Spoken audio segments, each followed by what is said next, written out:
Broadway. On Broadway, Yeah, it just started Might not say yesterday. everybody It's in several theaters probably. It's not coming up. But it Bringing started them it started on Friday, so it'll be there, I'm sure, for quite a while, so, I saw the ad. yeah, so it was, fun. I'll leave it on gallery. Not my here. computer. Okay. Yeah. I restarted the Zoom, but it doesn't look like it's letting people in. I don't know why, but it happens. Technology happens. As there should be a bumper sticker that says that. But that's all we can do. I'm not sure why, and we want to proceed with class, so we won't stop and try and figure all that out. And I'm they restarting. say recording. investing in technology right now is the best thing to do. Right, Uber jumped up and so much. yes. People like quadrupled their money they invested. Yes, I want to go ahead and just re-welcome here as the recording starts again. We are meeting in October to talk about the second part of the book review of How Jesus Became God. And we've done our welcomes, and so we're starting over with a new recording because we're having a little tech problem.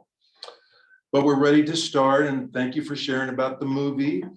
I went to see the immersive Van Gogh exhibit. Some of you have probably done that too, and you go to a, Yeah, we're gonna go. How, is it really? it was good? really good. Yes, I want to recommend that to you. Yeah, it's like a 360 Yeah. experience of being inside a Van Gogh painting, his famous painting. Is it like projected on the walls and It's stuff? projected on the walls and the floor and I think the ceiling. All around?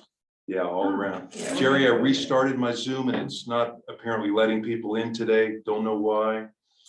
But thank you for telling us. Yeah. But we're gonna go ahead and proceed anyway. It's the first time it's happened, but the joys of Are you, technology. the only thing could be is that you're logged in on another device somewhere or something, I don't know. Not that I can see, but we want to go ahead and keep going. Okay, so let's go ahead and start. So Doug has plenty of time. Let me introduce Doug Knispel of Georgetown. And he comes down here to church, believe it or not, in that long drive. Doug is a former smoke jumper in forest firefighting in his early years, and then he was in business for many years and is now in his retirement also a snow skiing instructor at Copper Mountain. So he is a busy guy and widely read and loves to present classes, and we're just glad that he wanted to do this again today. But we do want to say before Doug starts that this book will make people uncomfortable. The topic, it's challenging the traditional presentation of the Trinity. And last week, just to recap for a second, his message last week was that during Jesus' lifetime, the disciples really viewed him as a wise rabbi and a charismatic leader, but not God himself. That came later, of course, after the resurrection, and it took 300 years for the church to debate who exactly was Jesus, what was his identity. And in 325, they had a council. The Catholic Church debated it and voted and decided that Jesus was one of the three parts of the Trinity, co-equal with God. And ever since, it's been a question of continuing discussion. What was his real identity? How do we understand that? We're going to hold the questions, Tom, until later in Doug's presentation. Let him go a little bit, and then we'll do that. And so that's the idea. Today, he's going to talk about what can we really know about the resurrection, really know about Jesus' true identity. Was he man? Was he God? Was he both together at the same time? And so we're going to have a little discussion on that. And we don't advocate for this view that the author takes. We don't say that's what we absolutely believe, but this is a book review and meant for discussion. So please don't get upset about us thinking that we are promoting this as the absolute truth. So that's our disclaimer. Okay, thank you, Doug. Good morning. Who was not here last week? Just quite a few. Okay. One of the things that we won't have enough time for is this thing. I have to give credit to the book as far as what's going on, and I don't want to be incomplete. There's so much in here that what we decided, we're actually going to have a third session, but it's probably going to be several weeks down the road just to try to fit everything in. And because it's a lot, as Steve said, somewhat sensitive to some people's beliefs. And I want to be sure that I'm speaking from what Erdelman is saying, not basically what I'm saying, and keep that differentiation. But for those that don't know, Bart Erdelman is a biblical scholar that teaches at Chapel Hill University in North Carolina. He's written over 30 books, is considered to be highly knowledgeable of the Bible, historically speaking, especially, and also very somewhat controversial because he's an agnostic. He started out as a fundamentalist, converting people door to door, and ended up coming to be a non-believer. One of the things that I told Reverend Jerry was that I'm investing heavily in extra lottery tickets because I want to win the lottery. And with some of that money, I'm going to bring him to church. Again, he was here about 15 years ago for a debate with Reverend Jerry. So I think it would be a phenomenal thing. He does this quite a bit, all the way, by the way, to do this. He talks with all kinds of churches and says he has a good time, even with conservative churches. The other thing I'm going to do with this class is I'm going to read a lot from the book for the reasons I said. I want to be accurate with what I'm saying in terms of that. And like I said, what we're going to hit today with what time we have are the critical parts of the book, which is basically who did Jesus think he was? Basically, the resurrection, what we cannot know, the resurrection, what we can know. Now, this is historically speaking again. And he goes into some pretty good definitions of what he means by that. And hopefully we're going to get all to that. So one of the things we start out with briefly, divine humans in ancient Greece and Rome, divine humans in ancient Judaism. In ancient times, in the times of Jesus, there was a separation. There was not the separation between divinity and humans as there is today. And in fact, they used to call that a conflict during the time of Jesus between the emperors of Rome and basically the Christian believers. Because, for example, Julius Caesar was believed to be God after he died.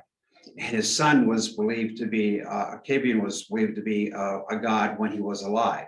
And so there had this correlation, and emperors were gods.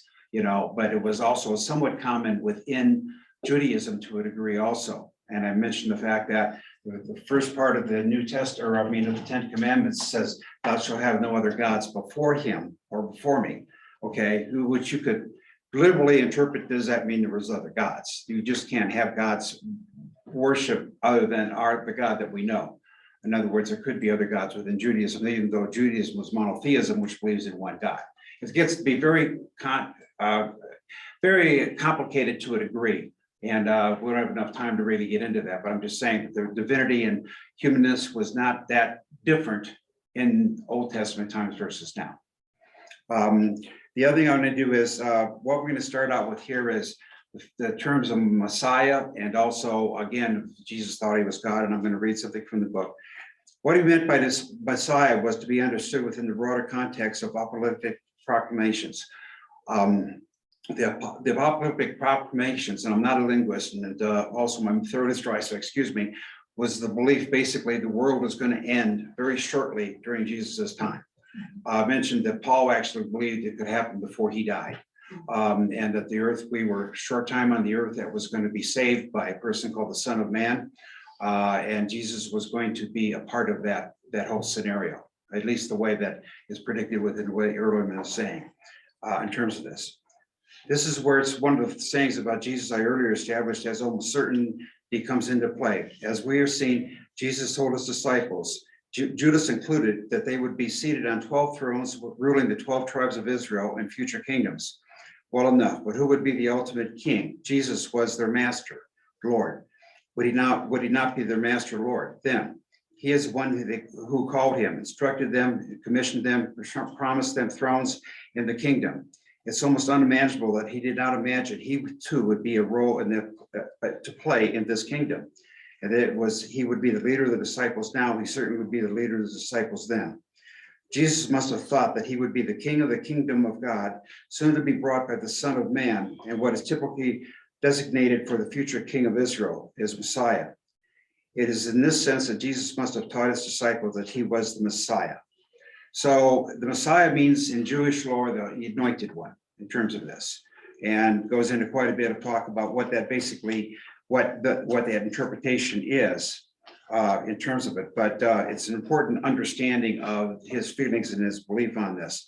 Ehrlichman says he's very clear that Jesus thought he was the Messiah, but not in a typical sense, which I'm going to explain in a moment, but basically, so Messiah, yes, God, no, as far as what his position on this, in terms of that. One of the things too, I wanted to mention that, as I said, he's a prolific writer. He has 9 pages of testament here, of epilogue, basically, documenting where he's found his information, and 5 pages of basically notes from scripture documentation to talk about these things. So that's another reason I want to have this debate, because he's very well read, and I know Reverend Jerry is too, but hopefully I'll win the lottery and we can make that happen in terms of this.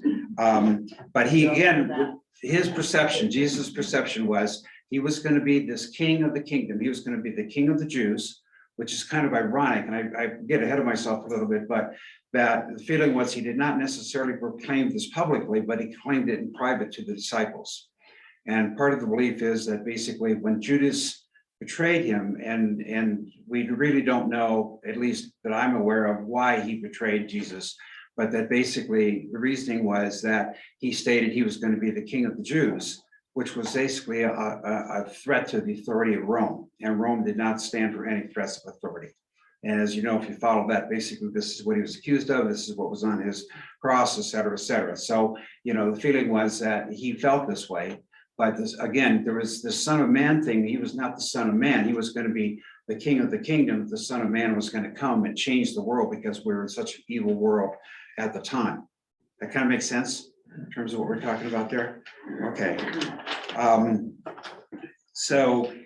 Did Jesus claim to be God? Well, I've already kind of let out the bag and said basically, no, he did not believe, at least the way Ehrlichman's position of it is. Although basically you get into some conflict here if you look at the Gospels, especially John, where he makes things such as I and the Father are one that has seen me has seen the Father. Now, I've already said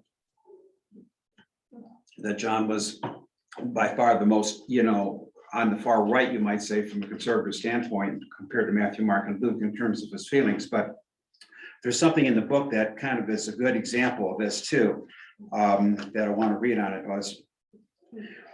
He's talking about a quote in the Bible, basically, where John is basically saying what I just said, that God had sent him into the world to refer to my glory, and refers to my glory that you gave me. This is in John 17:24.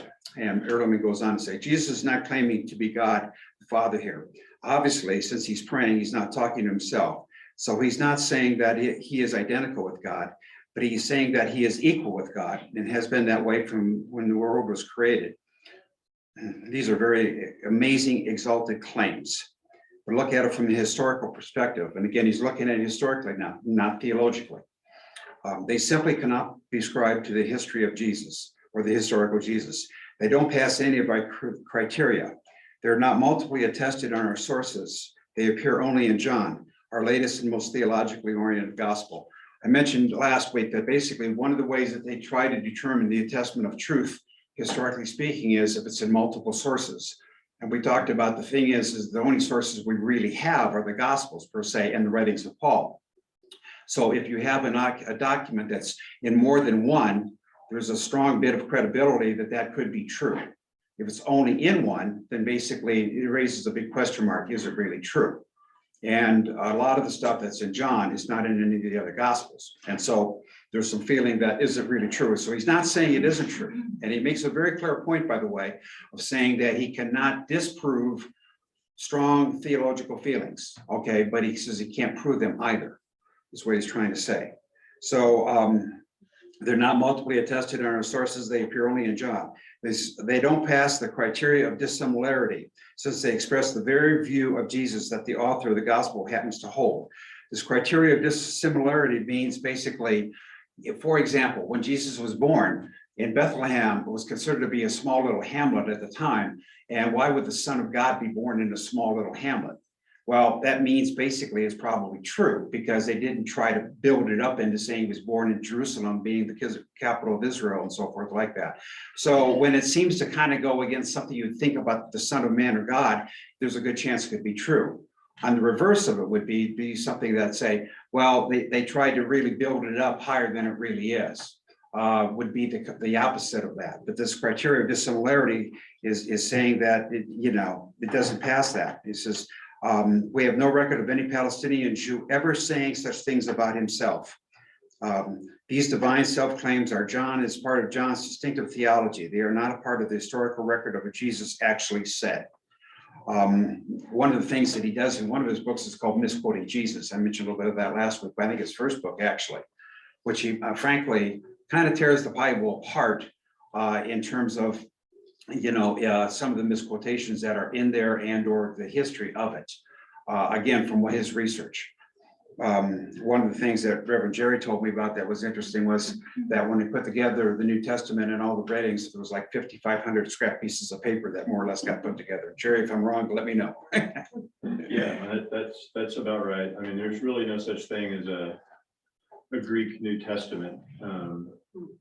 What it was is there was a committee of people, it's called the Nestle Allen version 28. And this committee took probably over close to 6,000 different manuscripts, and they had a criteria of which ones they picked. But it's important to realize too that there wasn't a lot of textual variations. I mean, there's a thing called the apparatus in the Greek New Testament that can show you the variations.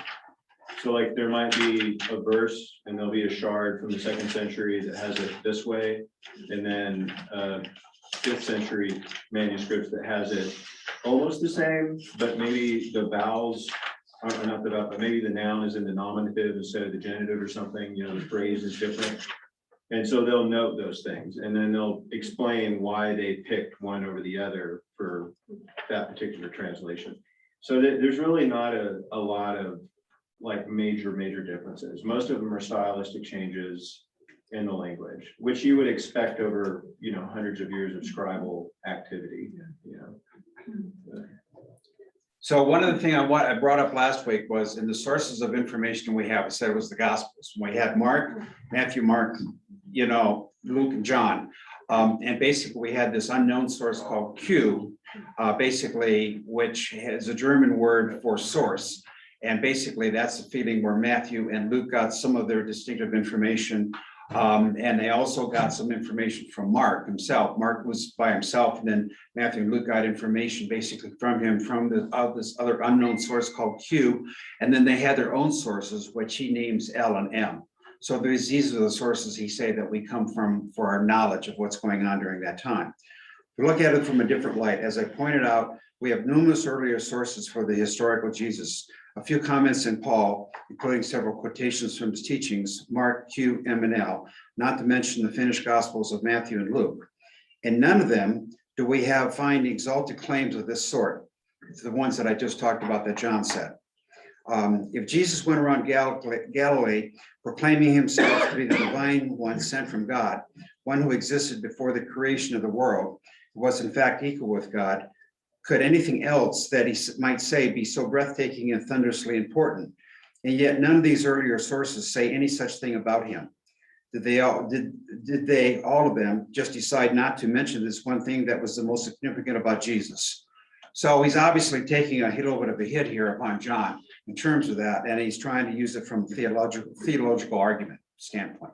Again, not saying it's right or wrong or whatever like that, but basically this is what it is, that this is the feelings of it.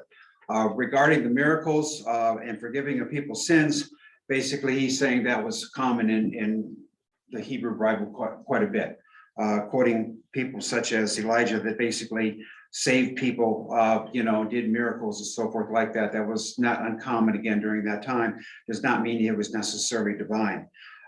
He does make one interesting quote here at the end, which I'm sure is going to be something to think about, and I'm not, again, taking a stand on it, but he says, when Jesus forgives sins, he never says, I forgive you, as God might say, but rather your sins are forgiven, which means God forgives your sins, not he forgives your sins.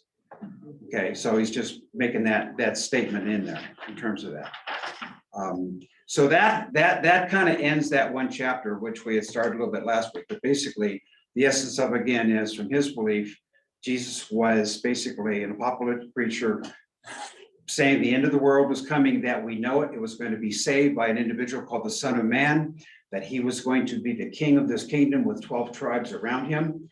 And that he, you know, had talked to his disciples that were going to be the heads of the 12 tribes, basically. And that he was the Messiah in a different sense, which I'm going to bring out in a moment when we do the next chapter.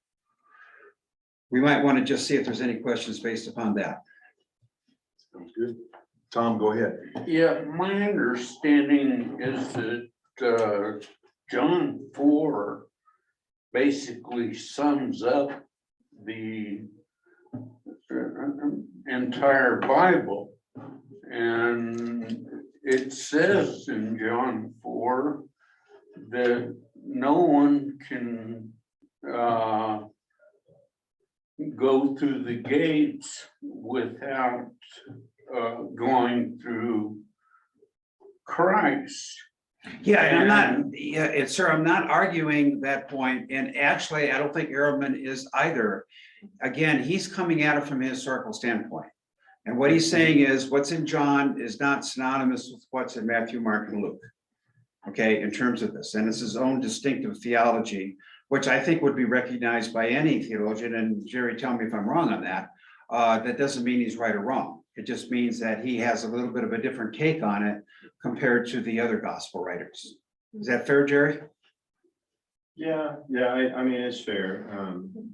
Look, I roll my eyes because, you know, I think Ehrman is an incredible scholar, and he's really well known in textual criticism fields when it comes to manuscripts and stuff. But, you know, the stuff that I've read from him, it feels like he's reaching, and he makes a lot of assumptions, like when he says, well, this is what Jesus thought he was. Well, based on what? And, you know, he's going to say, well, the Greek manuscripts. And I'm like, I don't think so. Because look, if I walked up to you, any one of you, for example, this phrase he just used from John, and I said, your sins are forgiven, you would assume that's me doing that. And even if you thought that it was God doing it, I'm still the vessel through which that action takes place. And Ehrman can say things like, well, that was common in the ancient world. And my retort would be, then why were the Pharisees so upset about it? If that was a common Judean thing, then why were they so upset about it? So it was either the way that he did it, the words that he used, or the fact that he did it, period. And the gospel writers found it important enough to note that that was the straw that broke the camel's back, because after that, everything went downhill in one of the gospels. And even Matthew, you know, like you can say, well, what's in John isn't in Matthew. Well, you know, Matthew was a Jewish person, and he wrote to a Jewish audience, and he makes it pretty clear that Jesus didn't think of himself as a worldly king. He came to fulfill the will of God. And that was a pretty bold thing. That was my point. Yeah. You know, Jesus Christ felt he was the Son of God. He was not there as Jesus Christ. But he said anyone to get to heaven has to go through him.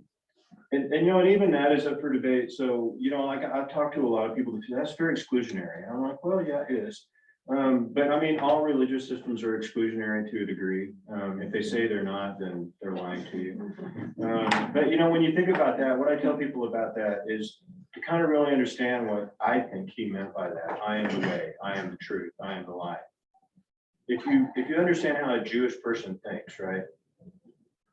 Maybe all he was saying is I have a way, and my way is the way. Does that make sense? Like, he's not saying you have to believe in me. He's more to the point talking like a Jewish person saying, look, I have a way to live. I have a way that I'm going to show you to live. And if you want to do things according to God's will, this is how you ought to live. I am the perfect embodiment of this way of living. And even if you talk to a rabbi today, they'll tell you they don't have the way, they have a Jewish way. And if you want to be a Jewish, do it our way. And if you don't, do it your way. Like, they don't care. That's why they're not evangelistic in nature. You're never gonna be approached by a rabbi at your door going, hey, you wanna be a Jew? That's never gonna happen. So, even that's up for debate, that language that's used in John, and, was he really saying it has to be me? Or was he just in a very Jewish way saying, I am the embodiment and the perfect example of this way of living. I'm the fulfillment, like Matthew said, of what the law meant from the beginning. So. Yeah, I think we look at that phrase, which was very important in there, from today's perspective, not from back how they looked at it from then or other ways. It's just we are assuming that everybody understands what that means from today's perspective, which is kind of a conservative, traditional Christian belief, and it's not necessarily true. There's different ways to look at things. Yeah, and the only thing I'll say, and then I'll shut up. But look, John is troublesome for a lot of reasons. I mean, a lot of scholars debate about the many iterations it seems to have gone through. Like over the gospel record as we have it today, and John, just specifically for John, it seems to have gone through at least 3 or 4 iterations before we finally got it in the form that we have it today. And so for that reason, and because it's kind of it's just a weird gospel. It's so different from the other 3. I mean, from beginning to end, and even the Greek is stylistically different. It's questioned a lot. You know what I mean? Like, it begs comparisons, because like you're saying, when you have 3 things that are really, really similar, and then something that's really, really different, well, it naturally draws criticism for that reason. But like you're saying, Doug, that doesn't mean it's not valid, right? It just naturally causes this inquiry among academics, so. And again, our limited source of comparison information is so limited to what we have at that time, that adds complexity to the whole situation, and frankly, probably will never be known, as far as historically speaking. Well, I've got one more quick question. Doesn't John 4 Doesn't John Webster? basically sum up the Bible? Well, from John's perspective, I think he sums it up. I think what we're saying is that there's other feelings about that, but you're right. I mean, in that term, he sums up the Bible. Yes.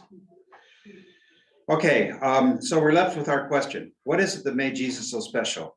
In fact, as we will see, it was not his message. That did not succeed much at all. Instead, it helped him get crucified, surely not the mark of spectacular success. Now, what made Jesus different from all the other teachings, a similar message, was the claim that he had been raised from the dead. Belief in Jesus' resurrection changed absolutely everything. Such a thing was not said of the other apocalyptic preachers of Jesus' time. And as he said, otherwise it'd be a footnote in history. And the fact that it would be said about Jesus made him unique. Without the belief in the resurrection, Jesus would have been a mere footnote in the annals of Jewish history. Okay. He said, also, I have not said that the resurrection is what made Jesus God. I have said it is the belief in the resurrection that led some of his followers to claim he was God. This is because, as a historian, I do not think we can show historically that Jesus was in fact raised from the dead. And again, obviously controversial, but again, he's trying to say it from a historical proof standpoint. But I want to reemphasize again that he's not saying it can't be true. He's just saying that the old Jack Webb thing, if you ever watched Dragnet, just the facts, ma'am, just the facts. We don't have the facts that basically show that, and probably never will have the facts that show that in terms of that. He also has another interesting thing in, he said, I argue when it comes to miracles such as the resurrection, historical science simply are of no help in establishing exactly what happened. But I like this part. Religious faith and historical knowledge are 2 different ways of knowing, okay? Whether Jesus is still alive today because of his resurrection, or indeed whether any such great miracles happen at this point, cannot be known by means of historical study, but only by the basis of faith. So I have to give him credit that way, that he's trying to make that differentiation here in terms of that. And he's not saying this is a faith type of a message, which then, and another one he talks about, at the same time, historians are able to talk about events that are not miraculous and that require faith in order to know about them, including the fact that some of the followers of Jesus, either most of them or all of them, came to believe that Jesus was physically raised from the dead. That belief is historical fact. So he's saying that historically, that they did believe that Jesus was rose from the dead, okay? But other aspects of the account of Jesus' death are historical problematic. In this chapter and the next, I will focus on the facts that we know to claim that we cannot know historically. And we'll begin with what we are unable to say, either with all or relative certainty about early Christians' belief in the resurrection. So, any questions yet so far? Are we okay on that? So on what we cannot know in the resurrection, again, partly because of time, I'm going to condense some of this and talk about what he does. He does a good job of explaining historical thinking and writing, basically versus what's in the Bible that we would believe from a faith standpoint. And he tries to make that statement clear. What he's trying to do a little bit here, historically, is going to be different than what you faith believe in terms of that. But they basically come to be at odds at each other because, again, he can't give you facts that say Jesus was raised from the dead. He can only say it's possible that there are certain things that did not happen, especially one regarding the tomb, which we're going to talk about in a moment, okay? He says, basically, if historians believe the entire resurrection event is because of their faith, it is not historically inquiry. Also, unbelievers like Ehrlichman cannot disprove the resurrection either on historical grounds because the belief or unbelief in Jesus' resurrection is a matter of faith, not historical knowledge. So I just want to reemphasize that point there in terms of this. So he goes into what's called presuppositions as an important thing in trying to determine historically what is going on. A presupposition is basically such as, do you have actual evidence basically that is from the true source? In other words, is that from the person who actually said it, or is it somebody that said it to somebody else and when they said it? So, in other words, eyewitnesses versus people that just heard a story, or was a story from a story. And obviously saying that and how old is the story? Think of it from a criminal standpoint. When we talk about hearsay, an eyewitness is usually much more important in a trial than somebody who said, I heard from so-and-so that he murdered this guy or whatever, in terms of that. And then also, how old is it? And this gets pretty important within the Bible in trying to find out what happened, because he strongly believes that basically as time evolved, these sources got elaborated and, not exploded isn't the right word, basically a little bit hyper in terms of some of the things that went on versus the earlier sources. So he's saying you got to look at some of those presuppositions in terms of where the sources came from and how early they were written, et cetera, et cetera. And again, one of our problems is that our first source of information is Paul. Okay, and Paul basically, if you believe that Jesus died approximately around 33 CE, and Paul came onto the scene shortly thereafter, he was by far the earliest compared to Mark, was I think around 60 CE, if I remember right. Basically that, but Paul didn't start writing for several years after he had his experience. So, but a lot goes back to those sources for credibility. That makes sense in terms of this. The controversial part of this chapter in terms of this is, we cannot know from my judgment as a historian that Jesus received a decent burial and that his tomb was later discovered to be empty. And again, this is obviously getting sensitive in terms of this point. And he says that the statement of the tomb is critical, at least within beliefs of some people because of the rising from the dead. And he goes on later to say that basically doesn't mean that Jesus rose from the dead. He just did not rise from an empty tomb that we can prove in terms of what he's trying to say. And he goes with several sources of this. Joseph of Arimathea, okay, all right. In the Bible, basically was said to have given his tomb or resting place, basically for Jesus to rest or after he was taken down from the cross, okay? It's also said that he was also a part of the Sanhedrin that condemned Jesus to death. So why would this guy go out of his way to give him his tomb, and basically if he had condemned him to death? That was one thing we're saying. Another thing he talks about is the fact that there's some conflict. Paul shows no evidence of anything being told about Joseph of Arimathea or a burial by his respected member of the council, the Sanhedrin. Neither does the entire book of Acts, which is believed to be written by Luke, who does include it in his gospel. So there was some dissimilarity there where Joseph came into play in terms of that. So that's one thing he's saying that he does not believe historically happened. The other thing, though, is that basically he says Jesus had no family in Jerusalem. He had no influence. The family had no influence in Jerusalem. And basically, he was going to be buried in a tomb. It had, the tomb was something that had to be, he said, created to basically help non-believers become believers after the crucifixion, is what his feeling is in terms of this. And he talks about it's possible that the Jewish authorities in Acts and Corinthians said that basically they took care of him and he was buried, but not again exactly where or whatever. But he brings out three more specific reasons for doubting basically the tradition that Jesus received a decent burial, if at all, according to what he said. The first one is the Romans' practice of crucifixion. That says Jesus was taken off the cross because the next day was a Sabbath and they could not do it then. He says, historically speaking, the records suggest the opposite. The Romans killed Jesus, not the Jews. And they had no say in when this could be done. They controlled it, okay? The Romans had no concern to obey Jewish law and no interest in their sensitivities, quite the contrary. And this is where you get into the sensitive part. In crimes against the state, such as what Jesus was accused of, there was no mercy, there was no concern for sensitivities. The point of the crucifixion was torture, humiliation. Part of that humiliation, degradation, was to be left on the cross after death for bodies to be subject to scavenging animals. Ehrlichman does not suggest this, but only points out that this was normal behavior happening to criminal bodies. And again, the Romans controlled this, not the Jews, in terms of what happened. And all that. Let me finish my point here, sir, and then I'll get, okay. Also, Jesus' family said did not have any high connections, any way of burying his body.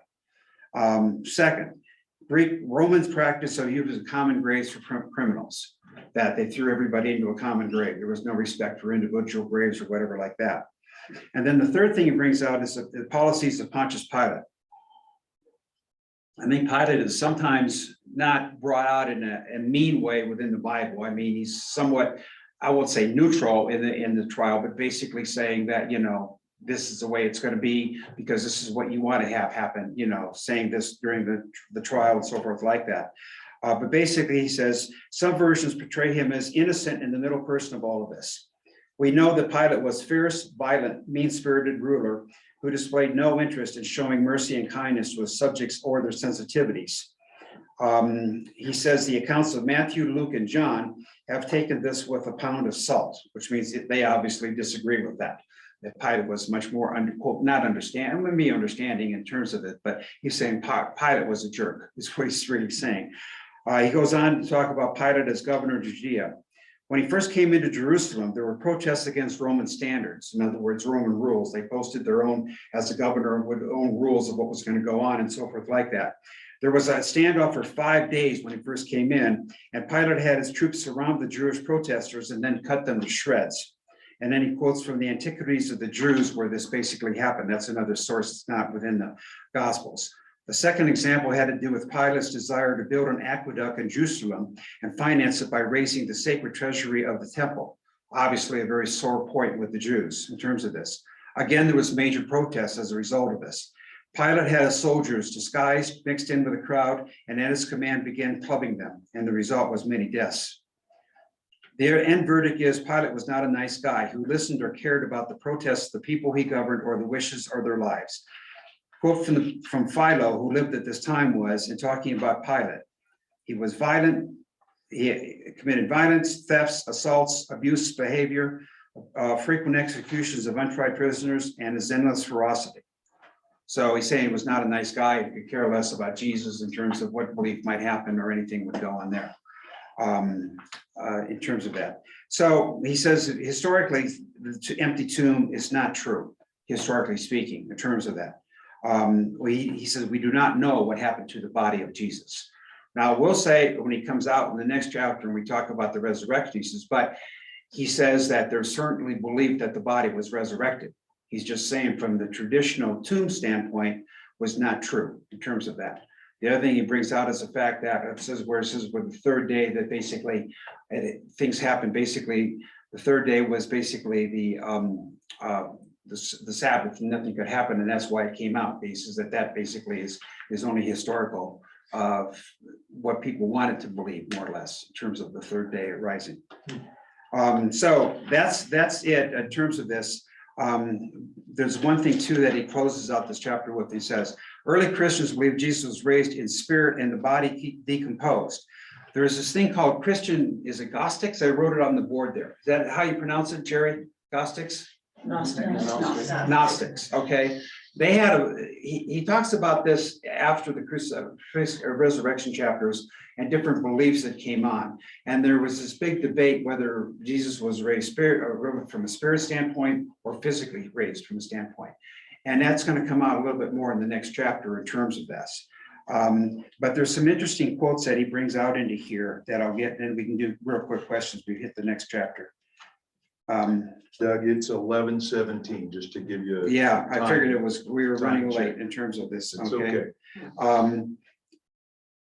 The most important thing is the discovery of the empty tomb is central to the claim Jesus was resurrected. Okay, if there was no empty tomb, Jesus was not physically raised. Now, again, he counters that in the next chapter by saying, but people believed he was physically raised. He says this is documented. So it was obviously believed that that happened. Okay, I want to stress that adjective. Without an empty tomb, there would be no grounds for saying Jesus was physically raised. As we'll see more fully in the next chapter, some early Christians believed that Jesus was raised in spirit, but that his body decomposed. Eventually, this view can be promising among different groups of Christian Gnostics. We can see evidence of this present even in the communities of authors who produced our canonical gospels. The later the gospel, the more the attention to prove that Jesus was raised bodily, not simply spiritually. And our earliest gospel, Mark, Jesus is clearly raised physically because the tomb is empty, the body is gone. Later in Matthew, it is even more clear that Jesus was raised physically, not just spiritually, because Jesus appeared to his followers and some of them touched him. In Luke, it's even clearer because Jesus appears to his disciples. He flat tells them he has flesh and bones, unlike a spirit, and he tells them to handle them to see for themselves. He eats some food in front of them to convince them. Again in Luke. Later, still in John, Jesus not only cooks a meal for the disciples, but when one of them doubts it, he invites him to place fingers in his wounds to know for sure that he is who he is and has been raised from the dead. Some Christians doubted that the resurrection was a physical affair. The Gospels that made it into the New Testament, as opposed to a number of that did not, stress the resurrection was indeed the resurrection of Jesus' physical body. These debates may have been raging in early Christian communities from the beginning. If so, the empty tomb tradition not only worked to show unbelievers that Jesus was resurrected, it worked to show believers that the resurrection was not a matter just of spirit, but of the body as well. So again, in summary, what he's saying, and then the questions is that as things evolved more, the body came into more prominence in terms of trying to convince non-believers of the resurrection. Sir. Does anybody know if the story of Barabbas, that swapping, you want Jesus released or you want to release Barabbas, is that? He doesn't address that here. Maybe Jerry has an answer, but he doesn't address that in the book. Pretty much agreed on as being accurate. Yeah, I can't remember. I mean, there are other sources, Josephus, and some other Roman historians talked a lot about Jesus. I can't remember if Josephus mentioned that incident. Look. So, I mean, it wouldn't surprise me. It was a common tradition at the time. It was. Yeah, oh yeah. I mean, when multiple 'Cause I people were read it. brought to trial, it was common practice to say, we release one, it was a way to show the Roman mercy, right? And so that was like if you brought a panel of people up and said, all of these people are condemned, whoever the governor was would have asked the crowd who they wanted to release. So that practice is very well documented in the Roman histories. So that would have been something Pilate did. Going back to Pilate, it's funny how he'll put all his money on Philo, but he won't put it on the gospel writers. I'm like, really? Did you notice that? How he says, well, Philo said this, so this has to be how it is. But like the gospel writers, he's going, no. No. And it's like, really? And Pilate, what you can think about, what I've always thought about If maybe Pilate wasn't a jerk, maybe he was just a really poor leader. And I mean, even if you read Philo and Josephus and some other Roman historians' accounts, of his time there. Maybe he just made one poor decision after another. And maybe by the time this whole thing happened with this Jesus character, he was just really up against the wall. And he was scared and frightened. And maybe he was just had poor character. You know what I mean? And he just gave into the mob. You know what I mean? And That's what I find interesting too, Jerry, is historians like this say that all we can really know is what was written about Pilate, and he was violent, and so we have to assume that he did that in Jesus' case too. He wasn't compassionate in Jesus' case, but that's not necessarily true. Historians just go by what they can know for sure and what the trends were, the common practices at that time. But it doesn't mean in that specific case, something completely different could have been done. But they just seem to assume sometimes that the truth was whatever the trend was at the time, like saying that crucified bodies were left and then put in a common grave. Well, maybe that wasn't the case in Jesus' case. Maybe it was the common case, but maybe Jesus' case was an exception for very good reasons. So I think it's interesting to look at what the historians say, but I'm not convinced that their reasoning is always correct. well, yeah, I want to like Ermin's jump about Joseph of Arimathea, right? Well, I mean, look, the Sanhedrin was a big council, like 70+ people on this council, and it was made up of Sadducees, a couple of Pharisees. It was made up of other high-ranking, highly influential people, and the Jewish community. And maybe Joseph of Arimathea was truly touched by what he saw. Yeah. Maybe something happened to him and it drove him to say, give me the body. And what we can know for sure is that Joseph of Arimathea, being on the Sanhedrin, he did have influence. He did. And so if he made that plea to Pilate, and it's funny to think that, well, maybe Pilate acquiesced to Joseph's request because it was such a big deal going on. Like he knew that if I don't get rid of this body and do something with it, I might have a riot on my hands, right? And he didn't want that because he had already had enough problems going on already. And believe me, if Jerusalem had problems, it's always the manager's fault. If Caesar would have gotten a hold of that, that was his head, nobody else's. And so you can better believe that as governor of that region, he was going to do whatever he could to keep the peace so that Caesar wouldn't have a problem. So interesting questions. And I'll just ask one thing. Does everybody know who wrote the Iliad and the Odyssey? Homer? Really? You think that was a real person? Because we literally have no secondary sources that talk about Homer other than those two books. And the only thing that it says is that Homer wrote this. Yeah. And yet everybody takes it as fact that that was a breathing, living person. Yes. Tom, go ahead. Just two things. It's my understanding that Jesus was on the cross and there are two other thieves on the cross. Mhm. And Jesus said to the two other thieves, ask to be forgiven and you will be forgiven. And I don't know if they ask or not. But the one other thing is in the tomb that became empty, there was a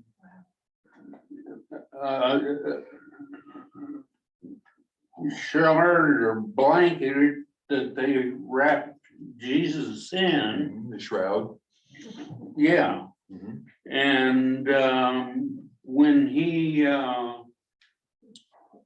walked out of the tomb, he left that in the tomb, and the stains were there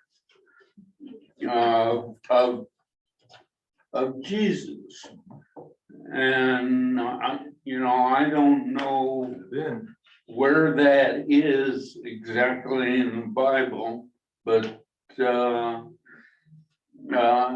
It's, you know, I'm, Another part of the puzzle, right? Well, there's Yeah. the Shroud of Turin, I believe it's from Turin, basically, that, documents that in terms of this. He doesn't address that at all, frankly. He says that's part of the story of the empty tomb, which he said got more embellished as time went on, is his perspective on this. We got, what, 10 minutes? We got 5 minutes left, I'm sorry. gonna give you three things. Sorry, it's We're going gonna, fast. three important things out of what we can know about the resurrection. And then you have to come back next time. This is gonna be the tickler, so you can come back next week type thing, they do on TV. In terms of three important things we know. Some of Jesus' followers believed he had been raised from the dead. He says he doesn't know all of them, but he believes certainly that that's a historical fact, that they believe that. They believe this because some of them had visions of him about it after his crucifixion. He goes into elaboration, which we won't have time for, that a vision does not necessarily mean a vision. In other words, he tells that there's 3,300 documentations of people that believe that they have seen people from the dead. Okay, in terms of this, he says that is a historical fact. So he says that, the vision cannot necessarily be a hallucination or a dream. It can be something that they physically felt in front of them. Okay, this belief led them to reevaluate who Jesus was. So the apocalyptic preacher from rural Galilee came to be considered in some sense God. So in other words, he's kind of making the reverse and coming back, and he says that does not alter the faith, the belief that these people, whether there was an empty tomb or not, that Jesus was God. So questions, comments, or emotional outbursts? well, I was always told that Jesus was God's son and not God himself. But he had the power to do what God did. Well, that's what he kind of goes into later on and with the evolution of God and what did that mean when he was God? In terms of it, was it 3 in 1 or 1 in 3 in terms of, and then when did he evolve? Because John believes basically that he was eternal before he even came to earth. And other believe basically that he became God upon resurrection. So there's that evolvement in the belief. And he spends a lot of time in the later chapters talking about the fact that it took 300 and some years for the Christians to kind of get together on this belief solemnly. And he says that it's still debated about today, obviously by comments that go on here. May I say on a personal level, Erman was once very religious. His wife is an academia and she is a Christian. But his journey, he no longer identifies as a Christian. He's a non-believer, agnostic, whatever. But the reason he got there, according to him, is not because of contradictions in the Bible or holes in our theology, or that's not it at all. His falling away from belief is because he cannot accept that there's a God with a capital G that's all powerful, all knowing, all loving, and there's suffering in the world. Animals suffer, humans suffer. How can that God exist? That is my understanding. No, I've read the That's same kind of thing. where I'm coming from. Yeah, he doesn't doubt Jesus as a historical person, Right, yeah. but he really doubts the role of God in the suffering of the world is another reason for Evil and contributing, I suffering. think, to that evil and suffering, right? And like I said, he was here about 15 years ago. And so a very interesting man. And obviously controversial. He doesn't have much use for the Jesus seminar, does he? He pretty much discussed that. Thank That you. Jesus, that's all Very part of that good. historical Jesus movement. That really Very started good. happening in the late 60s and 70s, and it kind of fizzled out. Well, It's Marcus- fizzled out since then. Marcus Lord was here several times. Yeah. So, Yeah, I don't know, yeah. And that's what I was gonna say. I don't know his relationship with Marcus Borg. I don't know if you know that, Jerry, or not, but I don't know if they're ran in the same no, circles. I honestly haven't read a lot of Marcus Borg. Yeah. I was too busy reading Augustine. I guess. Yeah. But again, I want to emphasize this in closing, that he makes it clear that there certainly was a strong belief historically documented that people believe they saw the resurrected Christ. Okay, that's not, he's not discounting that in terms of this, and that's kind of what, kind of in a one sentence summary of what's going on, but he talks about this concept of visions, et cetera, and going on in terms of that. In terms of, Very good. So So it 11. could possibly been a vision, and then it got. a vision, but not in the way we think of a vision, not as a, you know, It got passed on as a legend. right. It's 11:33. We need to wrap up. Thank you, everybody, for coming. Thank you. Interesting to look at things from a historian's point of view. See you next week. Thank you. Thanks for the Christmas party invite. Appreciate it being on the mail. Hope you go. Look forward to more conversation. Good, I got it.